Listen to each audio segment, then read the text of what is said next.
Hey, Dr. Mike Kandula, founder at Advent and your host of Adventing. I'm here with our co-host, Dr. Ethan Handler, and we actually, for the first time in the history of Adventing, we have a guest.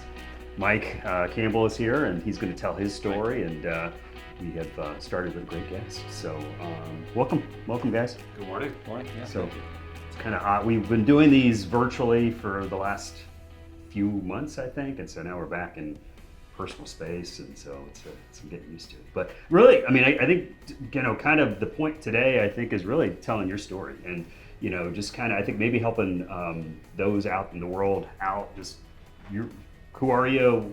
Kind of, how did our paths intersect? But more importantly, who are you? And absolutely. What's your story? No, thank you. By the way, it's the first time I got a chance to tell my side of the story officially. Yeah. My name's Mike Campbell, and my background is more of a contact sport, football player. Okay. So what position? Quarterback in high school, and All then right. Defensive back in college. All right. And it wasn't until after that I got into the endurance side of the world. Okay. Like a lot of us, Yeah. just out there as a weekend runner, trying to stay fit and trying to just stay healthy.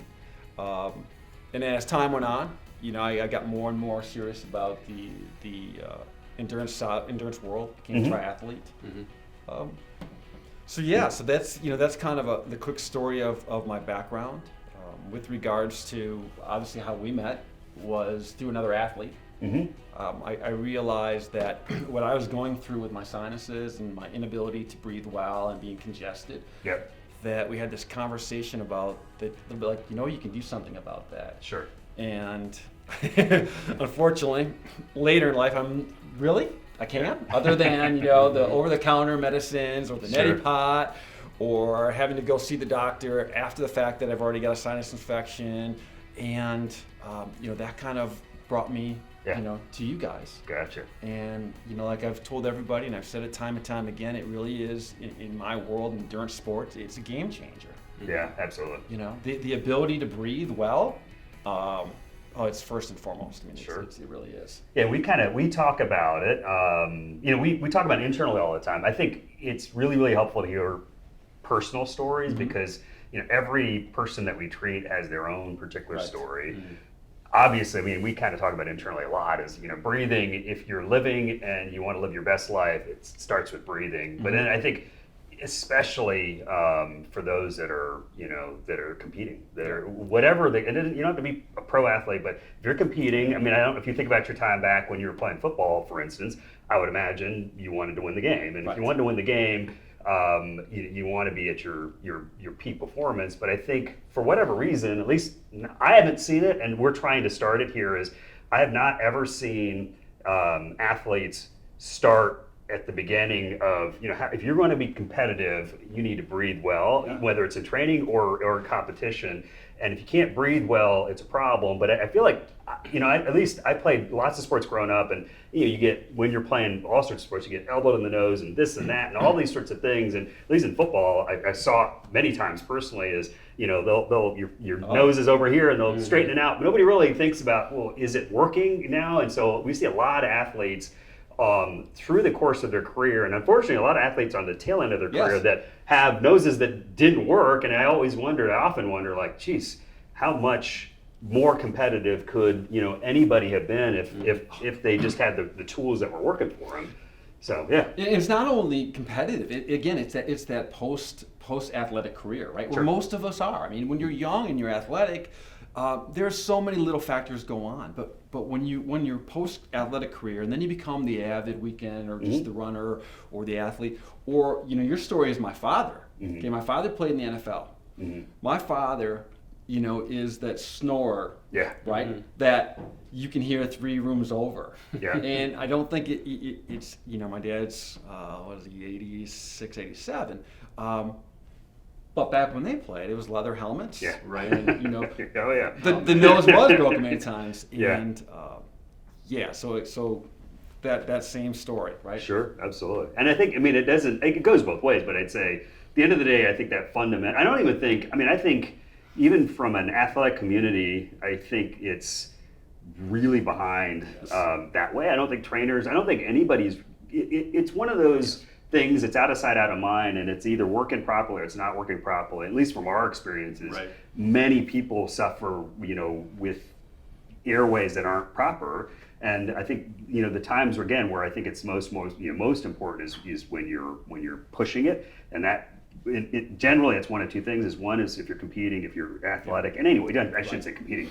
If you are exerting yourself, and then the ability to breathe properly makes sense. And I'd say sleep is another big one. And then again, nowadays, those things go hand in hand. If you're an athlete, sleep is paramount for recovery. And so if you can't breathe well, you can't sleep well. If you can't breathe well, you can't compete well. Why would you want anything less than the best? And we were talking about it earlier is as athletes, as they should seek that competitive edge, and that's where all sorts of things and crazy sort of out there things come into play. But it's just, to me, it's almost crazy that folks will go to those extremes and never really think about that fundamental building block. And it's it's an easy thing to fix, and I think it starts from awareness. And you and I talked I didn't know I had a problem, and a lot of people and patients don't know. And you said this, you shared it with your stories, I didn't know that this was an issue, and so it's about asking the right questions and understanding what should it be. And so, and certainly, when we think about when you came in for that initial visit, a lot of how we treat patients and even athletes like yourself, it's history, right? All I have to do is know the right questions to ask to start teasing out some of the information that I need to understand. Has this been a problem for you or not? And you suffer from sinus infections and breathing issues and things like that. But between history and imaging, which we can do quickly and easily in the office, I have now a blueprint for what's going on anatomically, and I have your history, and we can kind of put it together in a nice little picture and understand how to treat you. Well, it's not a conversation we have often, right? We don't talk about how are you breathing, and like you talked about, we talk about rest and recovery, we talk about training, we talk about gear, we talk about all these things that we put a lot of effort and money and time into. We never talk about breathing. Sure. And then if you do have that conversation with established successful athletes, most of them I don't have a problem breathing. Right. Wait a minute. Exactly. Now this is an unfair advantage. Yeah, exactly. Because you're right. We just don't know what we don't know. Sure. And again, that is one of my takeaways is you don't know how well you'll rest and feel and breathe. And it is a day and life change. It's every day, all day. But as an athlete, you just realize when you're out there that you're pulling in and you're just able to breathe so much better. Sure. And you're not just that mouth breather. Right. That you're trying to exhale at the same time you're trying to inhale. Yep. Or I tell a funny story once in a while as a cyclist. In those long training rides or even in competition, you've got to consume food, right? Mm-hmm. Well, try consuming food when you're riding really hard. And the only way you have to breathe is through your mouth. Sure, absolutely. It's rough. It doesn't go well. No. And we laugh about it, but ultimately it's a serious sign that you're not breathing well. Right. Absolutely. Yeah, and that's where we see it. Oftentimes, and again today the focus is athletes, which is fine. But and I'd say we see it all the time where somebody has been. A lot of times it's folks who've been sort of not beaten on, but reprimanded. Breathe through your nose. Just shut your mouth. Blah blah blah blah blah. And they can't, and so they kind of been whipped by their whatever their coaches, their trainers, blah blah blah, or they're just not. They sort of can't do what others are doing, and maybe they just can't do it. But I'd say if you can't do it because you don't have the right tools, then it's to me it's sad sometimes when we see folks and it's sort of not too little too late because they've got their whole life ahead of them. But I'd say, boy, yeah, it'd been nice to know that 10 years ago when you're at the start of your career or at the peak of your career versus the tail end of your career. Now, the flip side of that is in athletics, especially when folks are young and right in the heart of it, there's not time for downtime. And so, it's an easy thing. If you tear your ACL, okay, buddy, you're going to get your ACL repaired. If your nose doesn't work, it's sort of almost a luxury, and it's like, it's fine, I can deal with that. I guess the nice thing kind of with what we're able to do nowadays, and it's not just here at Advent, but there are other places that can do this as well, which is doing in-office procedures. So really, for an athlete, when we do something in the office to get things working, it's not like there's no downtime, but I'd say there's no you can keep training through that process. You're not dealing with going under anesthesia. You're not dealing with a whole lot of things. And so it's similar to having dental work done where, yes, there's going to be some sort of healing process that's there, but you can kind of, have a bit of a pit stop, get it taken care of, keep up and running. And then, just how the nose heals up and how our procedures heals up. It's usually over the course of about a month, 6 weeks where things are happening behind the scenes. You're able to push through that, through that whole time course. And so I think there's a lot of misunderstanding about what are we talking about? What is it going to actually take to make a change? And nowadays, it doesn't take much time to make a really, really big difference. It's really, really impactful. Well, we were talking about earlier, when I had mine, 2 weeks later, I've got Ironman Wisconsin. Oh yeah. And and I laugh about it now because looking back, it's one of those where Ironman Wisconsin's a firm date. Yeah, they're not moving around. They're not moving around for anybody. And the amount of training and effort and everything you put into it. So you're right, to be able to have the procedure done, knowing I had a couple weeks, and we talked about it, a couple weeks, and it's like, well, for a while, stay out of the lakes, just be smart about it. You just don't want that kind of exposure. Sure. But other than that, it's a little bit, hey, if you feel okay, go for it. Sure. You might have some sinus bleeding or drainage, and I had no problems. And by the time I got to Ironman, it wasn't even an issue. It was a non-issue. Wow. Throughout the day, throughout the prep. I didn't have to worry about it. Yeah. It's already breathing better already. I mean, instantly. It was phenomenal. Yeah. But again, so I can attest going from procedure to one of the biggest events of my life. Yeah. 2 weeks later. Wow. Because you're right. A lot of athletes, and I know a lot of athletes, will put off those surgeries. It could be a knee, it can be an ankle, it can be something that they're going to put off until the off season. Mm-hmm. But sometimes life gets in the way, so that can get kicked down the road. Right. So they're trying to base their procedures of other ailments on the time of year and how much downtime, and is it going to affect my racing? Is it going to, how long I'm going to be laid up? And a lot of athletes are more worried about that than they are sometimes about getting things fixed. Yeah. We'll put up with a lot.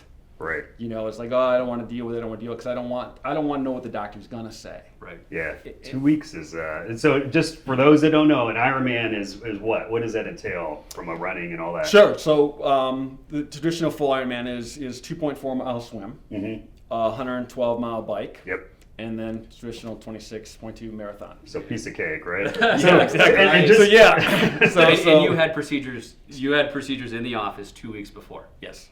Yeah, which I wouldn't I wouldn't recommend for peak performance. Right. But I would say it sounds like you did fine, which is great. But at 2 weeks on the back end of an office-based procedure, you're still healing. As you said though, meaning that things are still opening up, which is good.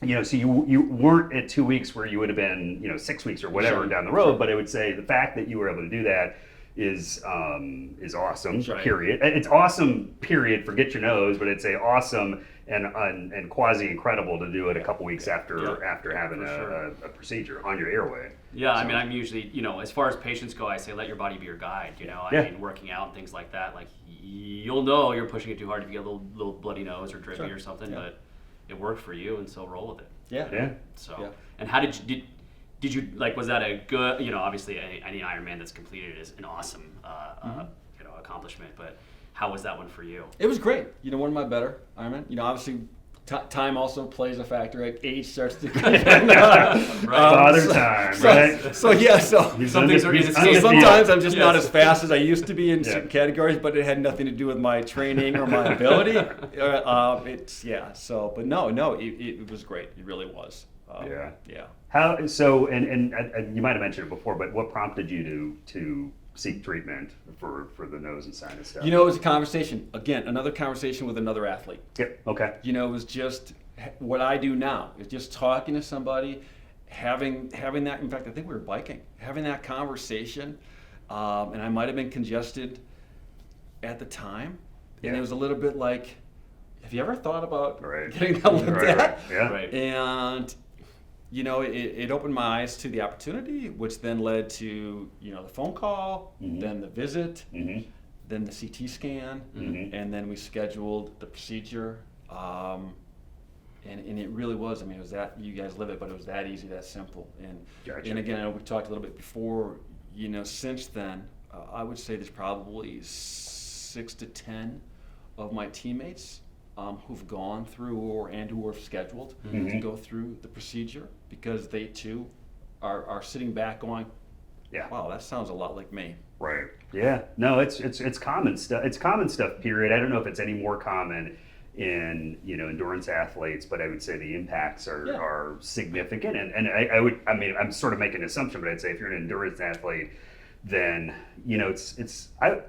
on one hand, you want every advantage, that you can have, but on the other hand, you don't want a disadvantage. And so I think for somebody who's trying to figure out, God, is this really an issue? Is it, is that big of a deal? I think if it's, I would almost say if it's at all something that's just a question mark in your head, it doesn't hurt to get it checked out by any means. And, I think that's one of those, and not always, but I'd say more often than not, if it's even a little bit of a question mark, there's something going on there. And then it's up to us as physicians and providers to present the information to you, and meaning that, if your nose is shut down, you ought to know that your nose is shut down. If your nose is really compromised, same thing. If it's like, whatever it is, it's not my job or to kind of cast judgment over, what you should do about it, but it's our job to really present the options. And then, that's usually, it's a pretty nice dynamic there where, if folks can kind of come in without, how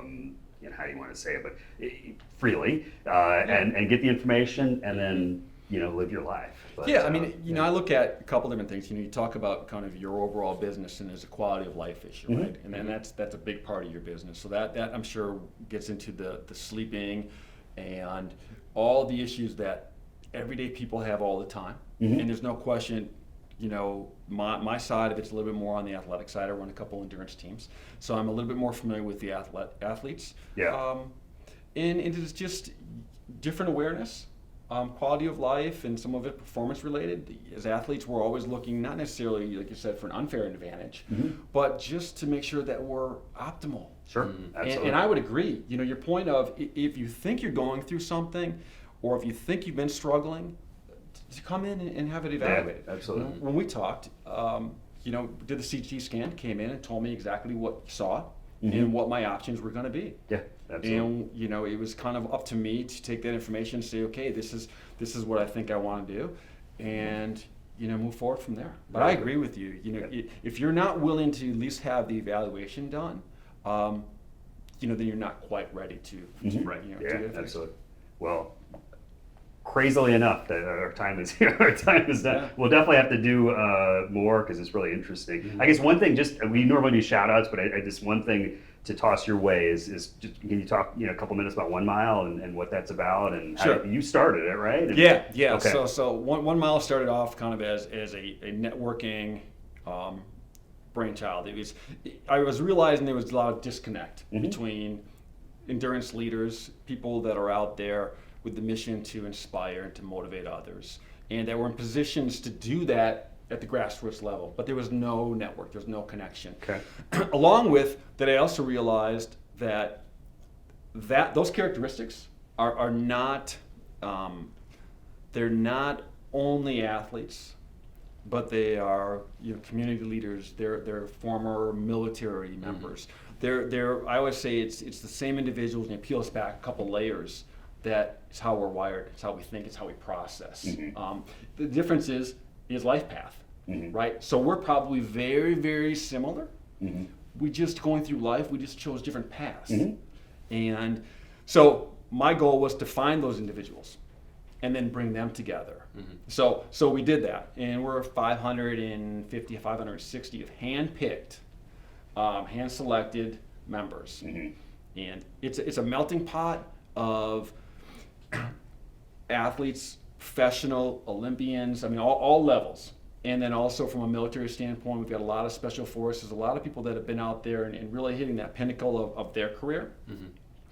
And then the endurance runners and authors and people that are really making an impact all over the world. So it's not just a Midwest or U.S. It's a worldwide program. So taking 1 mile. all this social media energy. Mm-hmm. What do you do with it, right? Yeah, right. And that, like you guys talked about, how do you get the word out? What do you do with it? Sure. And how do you put action into it? So what we've done is we've decided to take our first action step, and that is in 2021 to take on the toughest cycling event in the world, which is Race Across America. Yeah. So we figured if we're going to do it, let's do it big. Mm-hmm. And so we've compiled an 8-person team. Mm-hmm. And then along with that, we'll have a crew side of it that's probably another 8 to 12 people on the crew. Okay. And it's it's next June of 2021. Okay. But your sponsorship, and really what it is to me is your belief mm-hmm. in what we're doing. Mm-hmm. The sponsorship, I think sometimes it takes away from the fact that you have to believe sure. in not only me, but our mission and what we're trying to do. And right. again, it goes back to the quality of life. Yeah. We're trying to raise hope. We're trying to raise people paying attention, people being inspired to just take care of themselves yep. at all levels. Absolutely. And it kind of goes full circle to what you guys are doing. It's like, guys, we're just here to offer a procedure mm-hmm. that improves your quality of life, so individuals like me walk away and go, wow, thank you so much. So it is a full circle, and it's so much appreciated. But gotcha. Hopefully that makes sense in a nutshell. Yeah, it does. Okay, looking forward to it. Absolutely. No, it is incredible. And like I said, our time here is done. Thank you. Yeah, Thanks, Mike, for absolutely. coming in. Thank you. Thank you. Yes. And I guess for those who are watching, if you want to give us a like down below or subscribe to this whatever platform you're on. Until next time, take care.